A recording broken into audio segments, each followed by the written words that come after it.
வணக்கம் நண்பர்களே, நீங்கள் பார்த்து கொண்டு இருப்பது உங்கள் கௌசிகா ரிவ்யூ. சரி வாங்க வீடியோக்குள்ள போய் என்ன நடக்க போகுது அப்படின்னு சொல்லிட்டு பார்த்தீங்கன்னா, இந்த மல்லியை ஒரே அடியாக ஒழிச்சு கட்டிடணும். தேவையில்லாமல் திரும்ப ஆரம்பிச்சிருக்கேன்.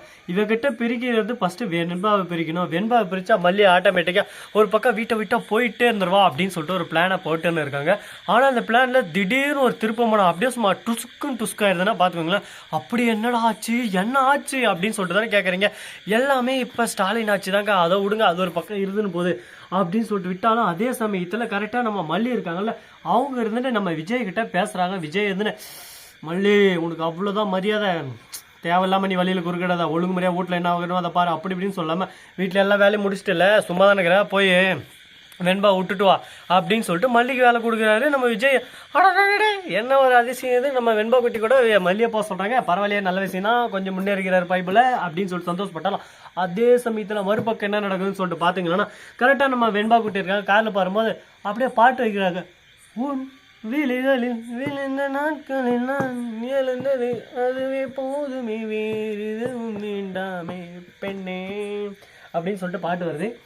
அந்த பாட்டு தான் வந்துச்சான்னு கேட்டால் நூறு பாட்டு தான் வந்துச்சு. இந்த பாட்டு தான் எனக்கு பிடிக்கும், அதனால் இந்த பாட்டை போட்டேன். அதனால் இந்த பாட்டு தான் கரெக்டாக இருக்குதுன்னு சொல்லிட்டு நான் நினைக்கிறேன். நீங்கள் என்ன நினைக்கிறீங்க கமெண்ட் செக்ஷனில் தெரிவிச்சு விட்டு போங்க.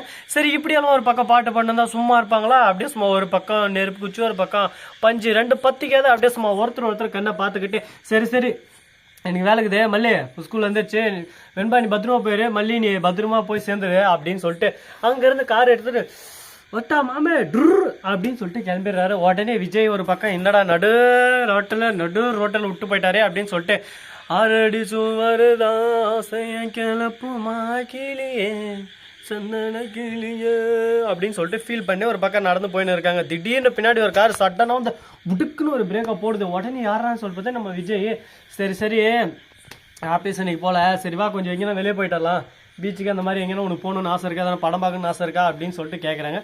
பீச்சுக்கு போனால் ஜாலியாக இருக்கும் அப்படின்னு சொல்லிட்டு சொல்கிறாங்க. உனக்குள்ளே ஆசை இருக்காங்க போகணுன்னு. சரி, கல்யாணத்துலேருந்து உன்னி நான் எங்கேயும் கூட்டின்னு போல, சொட்டை வேர்த்துடுறாடி, என்னடா இது சொட்டை ஏறுன்னு போகுது, எப்பாடே எம்மா வயசாயிடுச்சடா அப்படின்ற மாதிரி ஒரு பக்கம் பேலியாக வேற இருக்கு, நான் பண்ண போகிற விடுவேன்னு தெரியலையே அப்படின்னு சொல்லிட்டு கஷ்டமாகவும் இருக்குது. சரி, இது இப்படியெல்லாம் ஒரு பக்கம் போயின்னு இருக்கேன். பீச்சுக்கு போகிறாங்க. பீச்சுக்கு போனால் சும்மா இருப்பாங்க, சொல்லுமா கடலில் போடுவாங்க, கடலில் சாப்பிடுவாங்க, பீச்சில் குளிப்பாங்க, பீச்சில் என்ஜாய் பண்ணுவாங்க, அப்படியே ஒரே ரொமான்டிக் மூடு தான் இல்லை அப்படின்னு சொல்லிட்டு நாம நினைக்கலாம். ஆனால் அதுதான் அங்கே இல்லை. பீச்சுக்கு பொறுத்தவரை ஒரு வேணை வச்சுருக்காங்க. இந்த ராஜேஸ்வரி இருக்கால, அப்படியே சும்மா ஒட்டினு மாதிரி இந்த வால் இருக்கே, வால் பின்னாடி எப்படி லபலபான்னு எங்கே போனாலும் சும்மா ஆட்டினே இருக்கும். அந்த மாதிரி ஆட்டின பின்னாடி போயிடுறாங்க. போயிட்டு என்ன பண்ணுறாங்க, சிசிடிவி கேமரா ஊரில் ஒரு வீட்டில் ஏதான ஒரு 2 இருக்குங்க சிசிடிவி கேமரா, எங்கே என்ன நடக்குதுன்னு இப்படி பார்த்துன்னு. அந்த மாதிரி தான் இந்த ராஜேஸ்வரி ரஞ்சிதமும் அடுத்தவன் வீட்டில் அடுத்தவன் ரூமில் என்ன நடக்குதுன்னு பார்க்கறதுக்கு அப்படியே சும்மா அவ்வளோ ஆர்வலாக காத்துன்னு இருக்காங்க. போட்டால் 2 கழுத்து மேலே வாயை மூடிட்டு போய் சைலண்ட்டாக ஓரமாக உட்காந்துவாங்க. என்னங்க பண்ணுறது, எல்லா காலம் நேரம் தூக்கமே வந்துச்சுன்னா பார்த்துக்கோங்களேன். எல்லாம் யாருக்காக, உங்களுக்காக மட்டும்தான். ஸோ நண்பர்களே, இந்த வீடியோ பிடிச்சிருந்தா லைக் பண்ணுங்கள், கமெண்ட் பண்ணுங்கள், ஷேர் பண்ணுங்கள், டிண்டிங் பெல்லை தட்டி விட்டு போங்க. அப்போ தான் நான் போகிற அடுத்த வீடியோ உடனுக்குடன் வரும். மிக்க நன்றி. தேங்க்ஸ் ஃபார் வாட்சிங். Tata, see you. நன்றி, வணக்கம், வந்தனம், வருக தருக.